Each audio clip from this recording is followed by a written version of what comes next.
तो यहाँ से कंटिन्यू करते हैं। There are various types of leases, अलग अलग फीचर्स हैं इनके, अलग अलग फंक्शनैलिटीज हैं।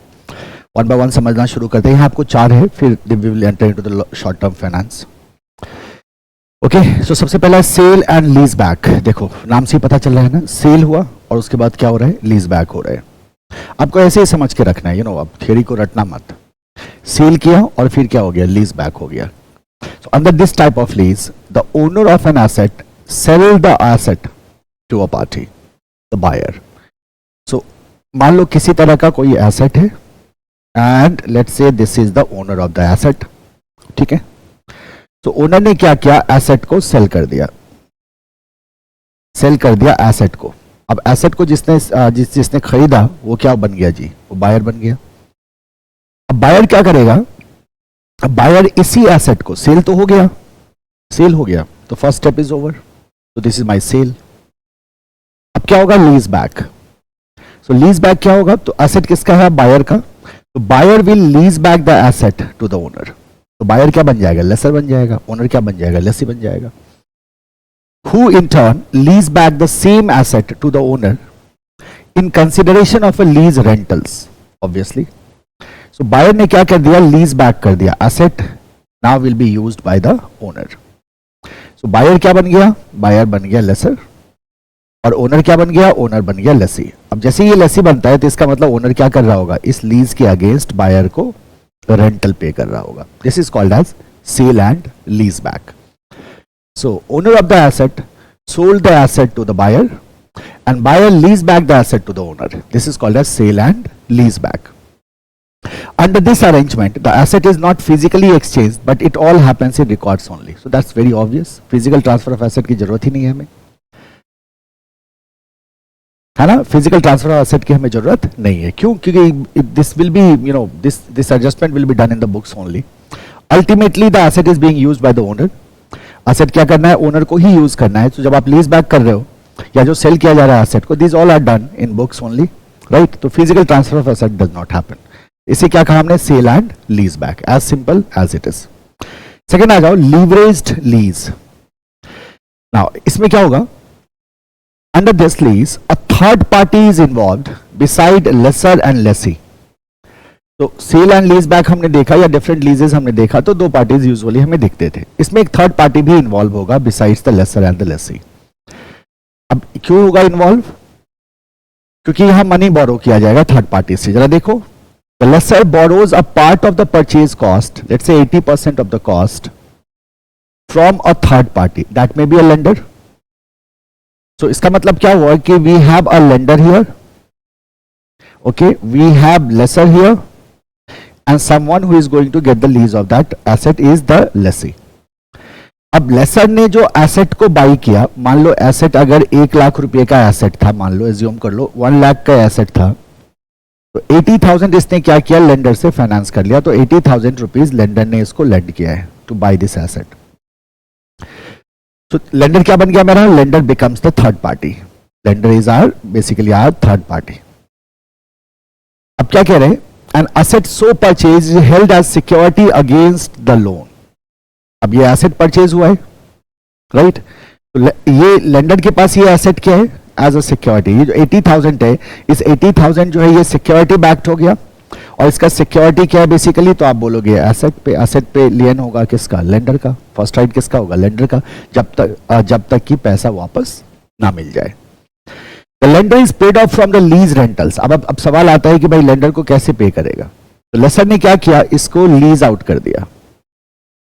अब जब लीज आउट किया तो अब लेसी क्या करेगा, लेसी क्या करेगा, रेंटल पे करेगा, राइट, और उसी रेंटल से लेंडर का पेमेंट हो जाएगा। The lender is paid off from the lease rentals directly by the lessee and the surplus after meeting the claim of the lender goes to the lessor. So rental किसके पास जा रहा है, lender के पास चला जा रहा है।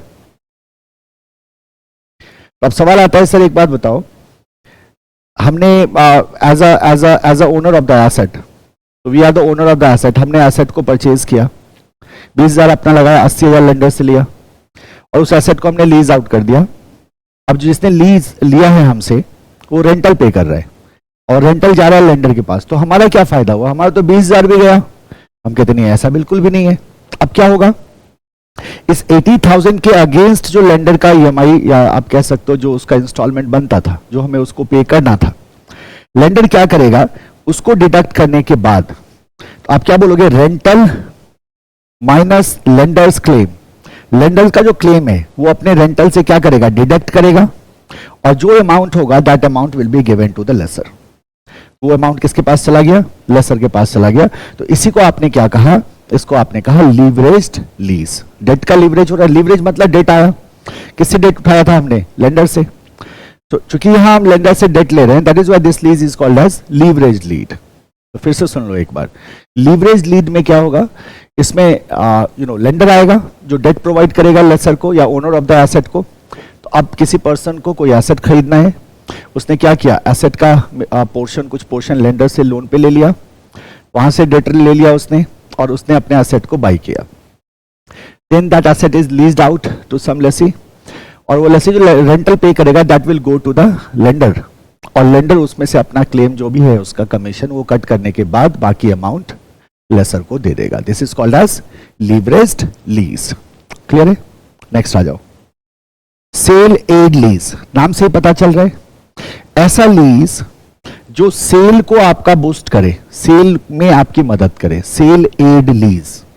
सो under this lease contract the lessor enters into a tie up with a manufacturer for marketing the latter's product through his own leasing operations. यानी कि अगर मान लो कोई कार मैन्युफैक्चरर है, तो कार मैन्युफैक्चरर से लेसर क्या कर रहा है, कॉन्ट्रैक्ट कर रहा है, उसके साथ टाई अप कर रहा है ताकि वो कार को बेच सके, मैन्युफैक्चरर के प्रोडक्ट को क्या करे, बेचे through their own leasing operations. This is called as sales aid lease. इसमें क्या होगा, in consideration of the aid in sales the manufacturer may grant either credit or a commission to the lessor. तो अब भाई laser का क्या फायदा है, उसको कमीशन मिलेगा। Thus the lessor earns from both source, that is from the lessee as well as the manufacturer. तो मैन्युफैक्चरर का क्या फायदा है, मैन्युफैक्चरर को अपना क्या करना था, मैन्युफैक्चरर को अपना सेल बढ़ाना था, मैन्युफैक्चरर को अपना क्या बढ़ाना था, सेल बढ़ाना था। तो मैन्युफैक्चरर ने किसके साथ टाई अप किया, लेसर के साथ टाई अप किया, और लेसर क्या करता है, लीज करता है एसेट किसको, लेसी को। लेसी से तो रेंटल चार्ज करेगा ही करेगा, इससे तो अमाउंट चार्ज करेगा। At the same time manufacturer भी लेसर को क्या दे रहा होता है, सम काइंड ऑफ कमीशन, या क्रेडिट पे सामान देगा, या फिर आप कह सकते हो कुछ कमीशन देगा उसको, एंड सो ऑन। तो लेसर को दोनों तरफ से फायदा होता है in this case of sale aid lease. Number 4 is close ended and open ended. नाम से ही पता चल रहा है, देखो ऐसा lease where the asset gets transferred to the lessor at the end of the lease is close ended. अब आपको ध्यान में होगा कि दो तरह से हम लीज कर रहे थे, तो दिस इज अ लेसर और दिस इज अ लेसी। ठीक है, अगर हमने एसेट के पूरी इकोनॉमिकल लाइफ के लिए लीज किया है, अगर हमने एसेट के पूरी इकोनॉमिकल लाइफ के लिए लीज किया है, तो at the end of the economic life that asset में be transferred to the lessee. तो अगर एसेट लेसी को ट्रांसफर हो जाता है, in that case that is close end. वो क्या हो जाता है, क्लोज एंड हो जाता है। बट आप ऑपरेटिंग लीज याद करो, उसमें आपने ये कहा था कि लेसर का इंटेंशन है कि वो उसको और भी लेसी को क्या करे, लीज पे दे, राइट, आने वाले समय में। So what happen in that case, that will be said as open ended lease. So close ended lease में क्या होगा, the asset gets transferred to the lessor at the end of the lease. इसका मतलब जो risk of obsolescence है, जो residual value है, ये सब remain with the lessor being the legal owner of the asset. Whereas in the case of open-ended lease, the lessee has the option of purchasing the asset at the end of the lease period.